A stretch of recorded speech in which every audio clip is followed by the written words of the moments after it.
I want you to do something a little radical right now, like wherever you are listening to this. Yeah, just take a second. Exactly. I want you to literally unclench your jaw. Just let it go. Drop your shoulders. Most of us don't even realize we're tensing up, you know? Right. And look, I don't care if you just finished, a grueling 12-hour shift on the hospital ward, or if you just stepped off a loud, dusty job site. Or even if you're just mentally exhausted from staring at screens all day long. Leave it at the door. It's over. You are officially entering quiet mode. So just take a deep breath. That's the baseline we need for this. It really is. And now I want you to look at the phone sitting next to you, or maybe the smartwatch on your wrist.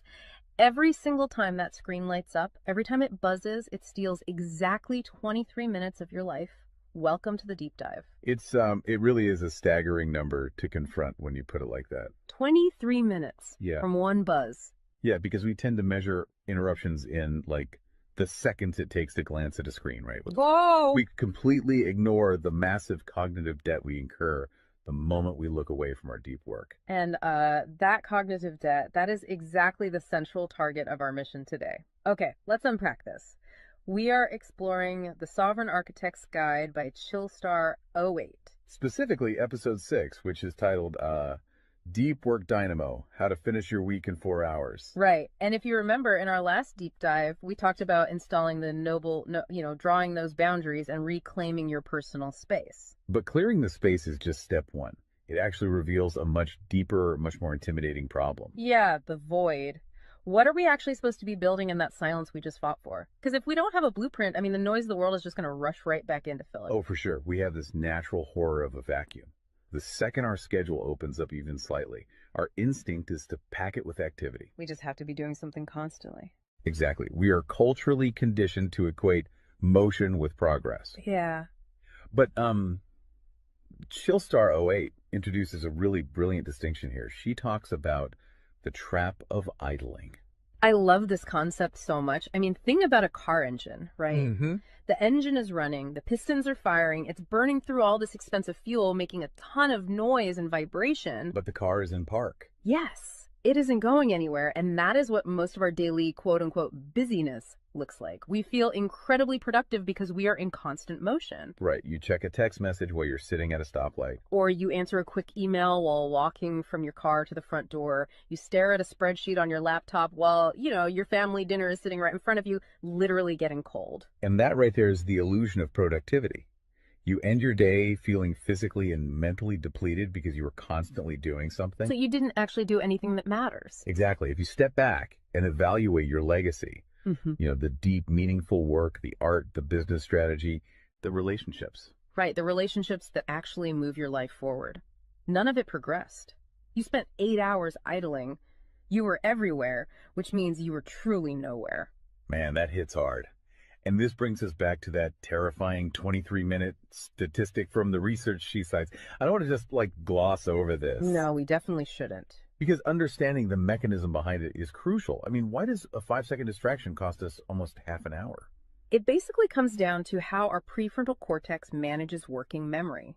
Your brain is not a computer processor that can just run multiple applications in parallel. Right. We can't actually multitask. Exactly. When you are doing deep work, say writing a complex proposal, your brain loads this massive fragile web of context into your working memory. Like holding all the pieces of a puzzle in your hands at once. Yes. You are holding multiple variables, ideas, tones all at once. So when your phone buzzes and you glance at a text from your partner asking about groceries, your brain is forced to execute a context switch. So it has to dump all the proposal data just to load the grocery data. It literally flushes the working memory buffer, yeah. It has to process the new rules and the emotions associated with that text message. Wow. And then when you turn back to the proposal, you cannot just pick up where you left off. Your brain has to laboriously rebuild that entire web of context from scratch. Oh, I hate that feeling. Were you just staring at the screen like, what was I even saying? Right. It has to retrieve the thread of your argument. Remember the tone you were using, recall the variables. That rebuilding process takes an average of 23 minutes of cognitive effort, And it burns a ton of energy doing that, right? massive amounts of glucose. That explains so much. I mean, that is why people hit 5 p.m. and feel physically exhausted, almost sick to their stomachs. Even if they've just been sitting in a really nice ergonomic chair all day. Exactly. They haven't been doing deep work. They've been doing cognitive gymnastics, just constantly flushing and reloading their working memory. They are burning fuel just to stay in park. So, okay, let me bring in what I like to call the transformer concept here. Because our focus is like an electrical grid. If you have, 50 browser tabs open, you are leaking energy as raw, unusable heat rather than concentrated light. That's a great way to look at it. So if we are all acting like our focus is this cheap renewable resource, how do we stop being what Chillstar '08 calls a subject to the pings of the world? I mean, how do we actually become the architect of our attention? Well, what's fascinating here is how she frames the philosophical shift we need. She says utility does not equal value. Oh, say that again. Utility does not equal value. Right. In the modern workforce, we have been completely conditioned to believe that being constantly available makes us valuable. Like if you answer a Slack message in 3 seconds, you're the hero. Exactly. You are praised as a good worker. Or if you jump on a Zoom call with like 5 minutes notice, you're a team player. But that is just utility. I mean, being highly available makes you a commodity. You're like a human router just passing information back and forth. And routers are easily replaced. True sovereignty, true value comes from being impactful. You simply cannot make a deep, lasting impact if your attention is constantly fractured by the agendas of other people. Yeah, when you operate like that human router, you are spending your finite, precious Mondays executing someone else's script. You're a subject to the pings of the world. Okay, so we know the biology of why this destroys our focus, and we understand the philosophical trap of, trying to be too available, but how do we actually fix the mechanics of our workday? We have to build the deep work dynamo. Right. So think of your attention like water pressure. If you poke 50 tiny holes in a garden hose, open browser tabs, email notifications, group chats. The water just trickles at the end. Exactly. You cannot wash a car with a trickle. You're just making the driveway wet. That's true. So the Dynamo Audit she lays out, it's about putting a high pressure nozzle on that hose. It narrows the opening to create a stream powerful enough to actually blast through the dirt. And the first step in that audit is auditing the physical environment itself. She calls it analyzing your signal-to-noise ratio. Okay, so visualize your workspace right now. She asks you to determine if it is a sanctuary or a transit hub. Let's be honest. Most of us are operating in transit hubs. A transit hub is a place of constant arrival and departure. People walking by, announcements over the loudspeaker, just a blur of motion. Yeah, and you can't build a legacy in a train station. But we need to push past the basic phones are distracting advice, right? Because our listeners already know that. Oh, absolutely. Chillstar '08's rule is much more brutal than that. She says if the phone is even sitting on your desk, even face down, it is acting as a parasite on your cognitive grid. A parasite, just by being in the room. The research supports this entirely, by the way. The mere presence of a smartphone in your visual field, even if it is completely powered off, measurably reduces your cognitive capacity. Because your brain is having to actively expend energy to ignore it, right? Exactly. It is running a background process that just keeps saying, don't check the phone, don't check the phone. That is energy being actively stolen from your primary task. So sovereignty literally begins the moment you physically remove the device from the room, put it in a drawer down the hall. Close the door. Make the physical environment quiet. But okay, let's say you've done that. That doesn't stop your own brain from creating internal noise, right? Like trying to juggle 5 projects at once.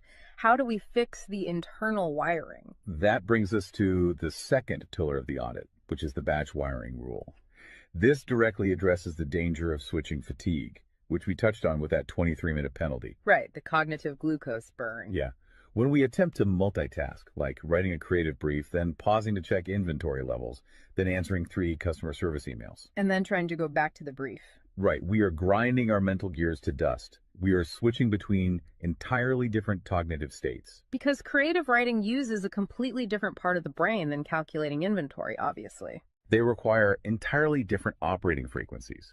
So the batch wiring rule dictates that you must group similar tasks together based on their cognitive load. Okay. And you do not switch the current until that specific type of work is completely done.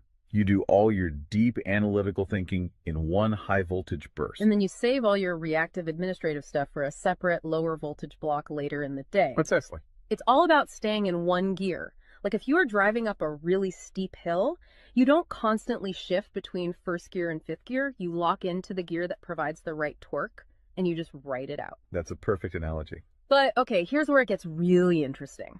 This leads to the third pillar of the audit, and this is where I actually need to seriously push back on the source material a bit. She calls this the zero access window. Ah, yes. This is usually where the resistance starts for people. Because it sounds impossible for a normal person. She says you cannot just plan to be focused, right? You have to legally schedule it. You have to lock in one sovereign hour. Yeah, 1 hour where you are legally dead to the outside world. No boss, no family, no, hey, do you have a second for a quick question? Just you and the blueprint. It's extreme, yes. But let's do a reality check here. I mean, I see how that works for a solo digital entrepreneur or a freelance writer, but what about someone whose literal job description is to be available? Right, like an IT support specialist. Or a floor manager, or a nurse on a ward, or even, a parent at home with a toddler. How do they justify just vanishing?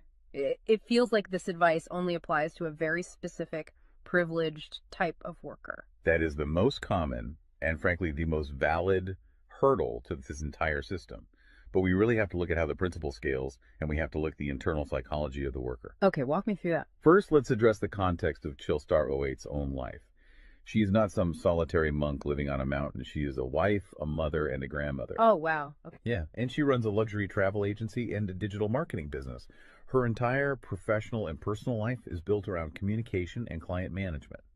She probably receives hundreds of legitimate demands on her attention every single day. So she is really in the thick of it. She isn't just speaking from some ivory tower. Far from it. She implements the zero access window because of those demands, not in spite of them. Now, for the IT manager or the nurse, obviously, you cannot vanish while on active duty if your role is acute response. Right. You can't ignore a burning server or a patient monitor. Exactly.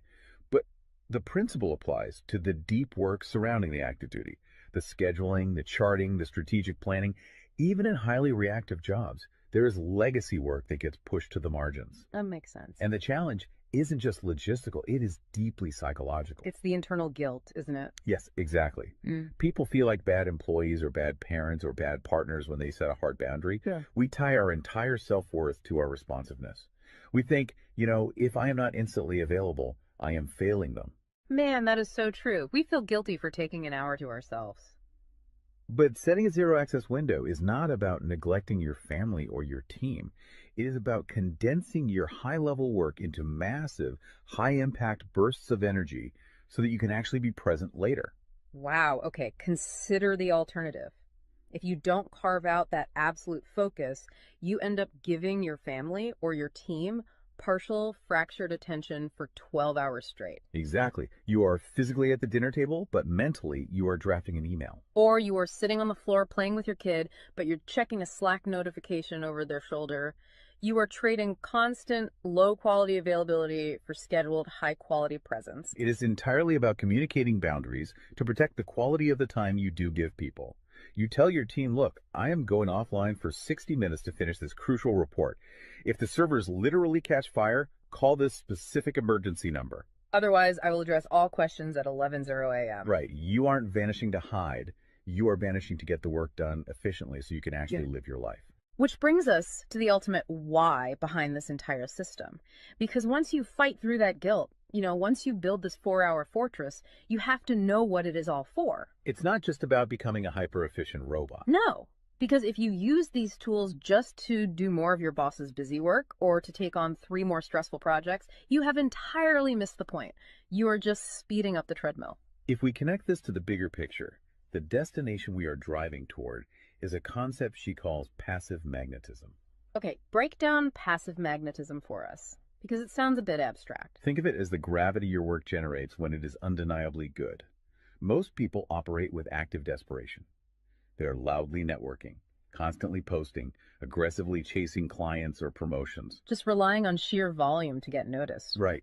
Passive magnetism is the exact opposite. It is the ability to attract results, clients, wealth, legacy, or respect through the undeniable quality of your deep work. Because you actually took the time to build something substantial rather than just talking about building it. Yes, when you engage the deep work dynamo, you produce work so concentrated and so valuable that it acts as a magnet. You don't have to chase the market comes to you. And the ultimate prize of achieving that passive magnetism isn't just more work. The prize is time. Time is the ultimate currency. The dream of the sovereign architect is to finish an entire week's worth of business output in just 4 hours. You do this high voltage work often while the rest of the world is literally still hitting the snooze button. You free up the remaining hours so you can go be a traveler, so you can be a creator. So you can be a fully engaged grandparent like Chillstar 08. Exactly. She frames it beautifully in the source text. She says, we wire for silent so we can live in volume. Oh, I love that. We embrace the discipline of the quiet fortress so that our actual lives can be loud, vibrant, and fully experienced. We are finally taking control of the dial. But, making that shift from a frantic, reactive employee to a calm, sovereign creator requires a massive shift in identity. You have to tune your mind before you sit down to do the work. It is really difficult to just sit down at a desk and instantly command your brain to perform deep work, right? Especially if you've spent the last hour navigating traffic and listening to the news. You need a transition ritual to cross that threshold. And Chillstar 08 provides something for this transition called the Chillstar's Creed. It is designed to be a grounding frequency. It really centers you. Yeah, so I want you, the listener, to use this. I want you to imagine a slow, steady heartbeat in the background. Just a deep, resonant 528 hertz frequency. Just let the frequency of these words settle into your mind before you initiate your deep work. Ready? Take it in. I am grounded in peace. I am reaching for my stars. My light is my own. I am a star and I will shine bright. I will reach for the sky. I release what was. I embrace what is becoming. Using a creed like that is just such a powerful behavioral trigger. It really shifts your state. When you speak those words, even just internally, you are consciously reminding yourself that your light, your focus, your energy is your own. It does not belong to your inbox. This does not belong to the algorithm. Right. You are releasing the frantic energy of the morning and embracing the sovereign focus of the architect. So we always want to translate this high-level theory into ground-level reality for you. We don't want you to just listen to this and go right back to idling. Definitely not.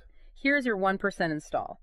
This is your micro-win to take action on this deep dive immediately. Tomorrow morning, before the world starts demanding your attention, before you check a single news site or open your email, I want you to set a timer for exactly 60 minutes. Put your phone in another room entirely. Yes, physical distance. Do not open any extra browser tabs. Pick one legacy task, just one, and flip the switch on your very first sovereign hour. And be prepared for it to feel incredibly uncomfortable at first. Your brain will crave the dopamine hit of a notification. Oh, you will feel an almost physical itch to check your messages. But if you can sit in that silence, if you can endure that initial friction, you will watch the dynamo start to spin. You will enter that flow state, and the old blueprints of hustling and grinding will be completely burned away. And look, if you want the actual templates to automate this piece, the specific tools and step-by-step guides to build the system out completely and protect your location-independent freedom, you can join the Sovereign Fortress on the Chillstar 08 school community.